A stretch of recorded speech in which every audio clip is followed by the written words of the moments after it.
Hello and welcome to Blythe Business News. Today we're joined by Jay Cheatham, the Chief Executive of Pantheon Resources, and his colleague Bob Rosenthal, who's the Technical Director.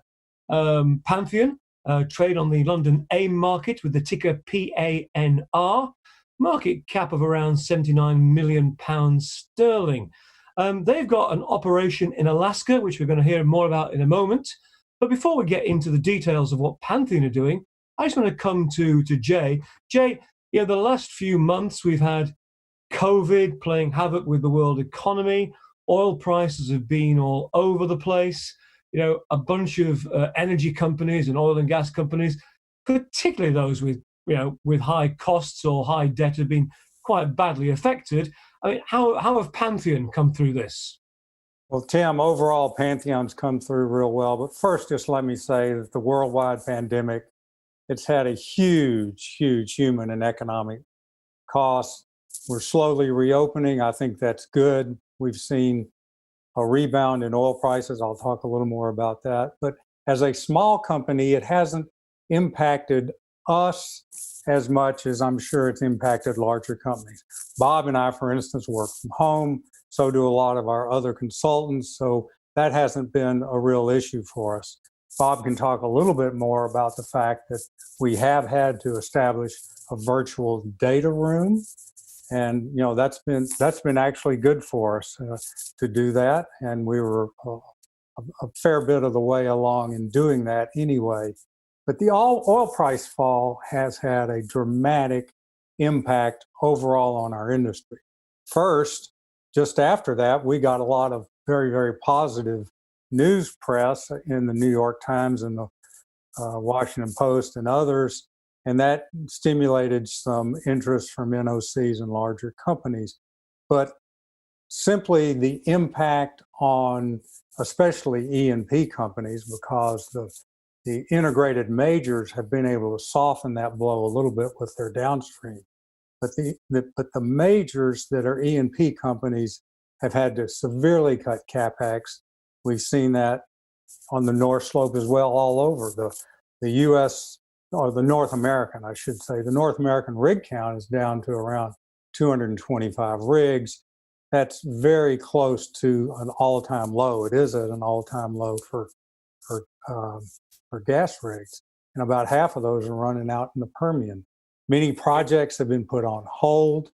We know that in North Alaska on the North Slope, both ConocoPhillips and Oil Search, Repsol, and Armstrong have announced that they are, not going to be doing the drilling that they anticipated for this winter. Bankruptcies are accelerating. The debt markets have closed, and that leads to an incredible wealth effect. We know there's over 12 billion barrels worth of assets out there for sale, and so that is going to, we're not naive enough to think that that won't slow down the thought processes among these companies. It will. It'll slow the thought process down. However, despite the fact that there are lots of projects and prospects on the market, if you look on our website, and we have a chart that's got break-even prices for lots of projects and basins around the world, we sit at sort of the very lowest of those.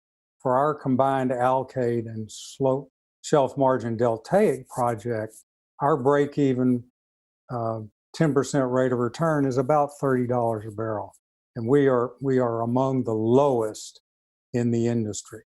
And what I will say, and I know it's a long-winded answer, is the deeper the CapEx cuts now, the higher the price rebound will be in the future. And if anyone's looked at, what's happened to crude oil spot prices recently, ANS is back over $42 a barrel for the spot price, where just, a couple of months back, it was trending down below 10. So a long answer, it hasn't impacted us severely. Fortunately, we didn't have to cut in any production, but we're not naive enough to think that it won't have an impact overall in our timing of our farm out. So there may be impacts on the timing, but generally the impression you're giving me there, Jay, is you're weathering this and you're feeling quite positive. So, I'm sorry. Yeah, I'm quite bullish, Tim. I think this is going to show us in a very, very good light vis-a-vis our competitors. okay, so let's, against that background, let's now turn to the Alaskan North Slope, and I want to come to you, Bob, because recently you've given enormous upgrade, huge upgrade on the resource estimate for the shallowest of the three targets you have on the Talitha project, the shelf margin deltaic. Tell us a bit about that, please, and perhaps, if you can, what that might mean for the deeper two zones, and what you might be able to tell us in the future. Well, when we announced our shelf margin deltaic numbers, which were like 1.8 billion barrels oil in place and 480 million barrels recoverable, like at about a P50, resource potential. The impact of that was enormous. We had a lot of information went out.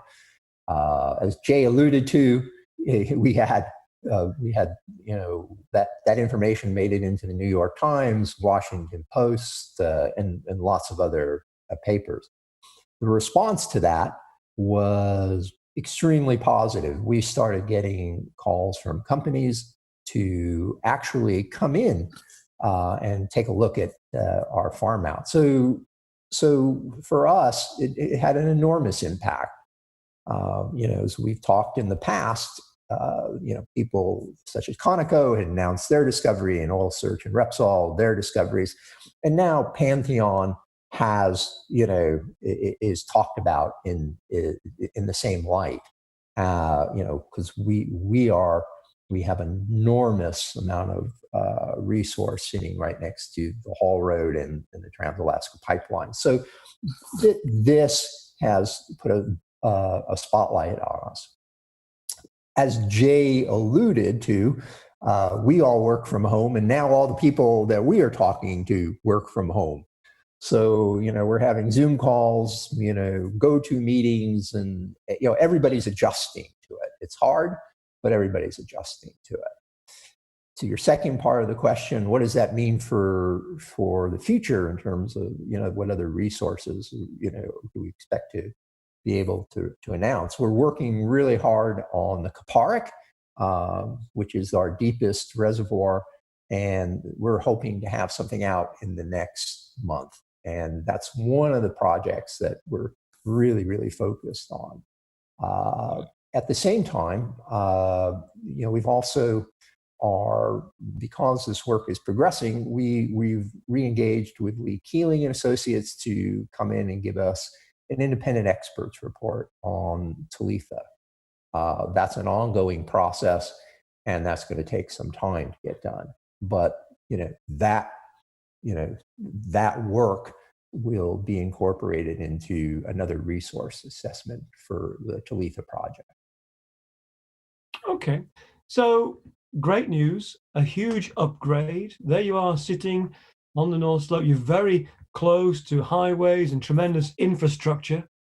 And despite all of that, and I know what the answer is going to be here, guys, despite all of that, the share price is still sitting there at around 15.5 pence.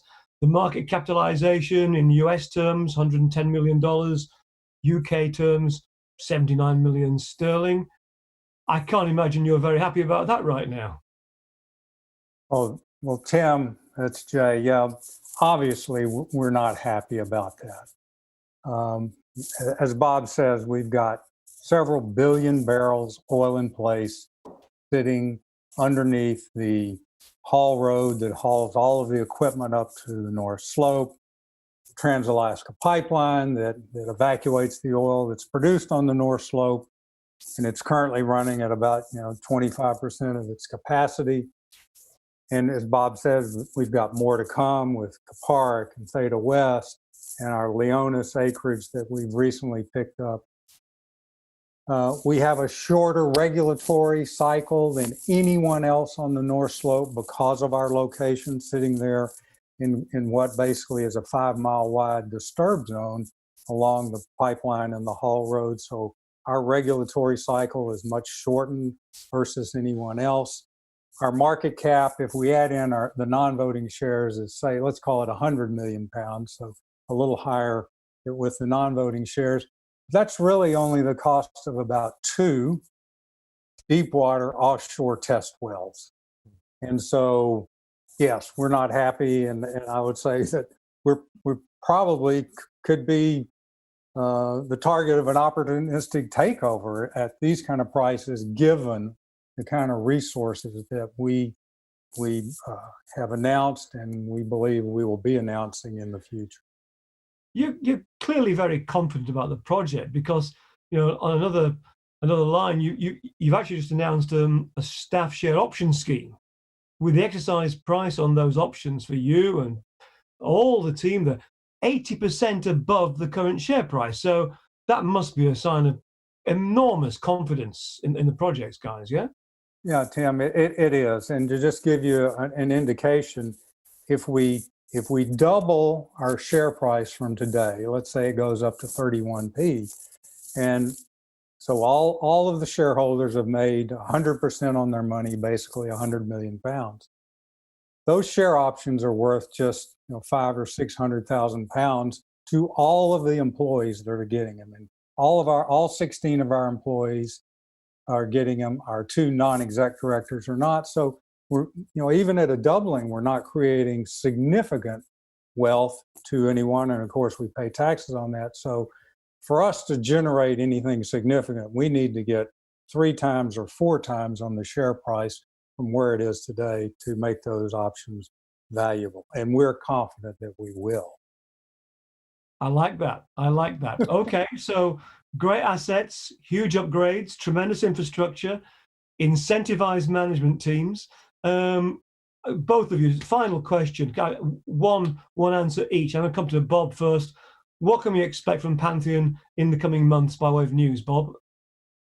Well, the news flow, the information that will be coming out is we're working really hard to get our resource assessment on the rest of Talitha and some resource assessment on, as Jay put out there, on our recent acreage that we've picked up in the last lease sale. We're working with Lee Keeling and Associates to actually get an independent experts report on Talitha. That's a big project because there's a lot of hydrocarbons there, and there are a lot of zones that we've got to work on. So that's that's an enormous project, and we are working flat out as hard as we can on this farm out. And that is up in the air. We don't have a timing on that, or just there's no deadline in which we can say this is when we're going to be making announcements. But we are working on it, and we do have, as Jay again alluded to, we have new in the middle of this, in the middle of the worst crisis the oil industry has faced. And world, the COVID-19, crisis. In the middle of that, we have new people walking in to our data room. We're Zoom calling them, and like I said, go to meetings with them as of this minute. So, that process is ongoing. Okay. Jay, anything from your side we should be expecting in the next few months? Well, yes, we're applying for units both at Alkaid and Talitha with the state of Alaska. Once they grant us units, that's validation from the state about our projects. And we are planning another big webinar like we did back in March, where we will make big presentations. That'll be mostly Bob, because most of the new news will be technical in nature, but those are 2 really big things that are coming. And of course, as Bob said, the biggest news could be, of course, about a farm out. Thank you very much. Well, let's keep our fingers crossed. News flow, as we all know, is the lifeblood of small and medium-sized companies. And that was Bob and Jay from Pantheon Resources, as I said, listed on the London AIM market with the ticker of PANR. That's it from Blythe Way Business News for today. Thank you for watching.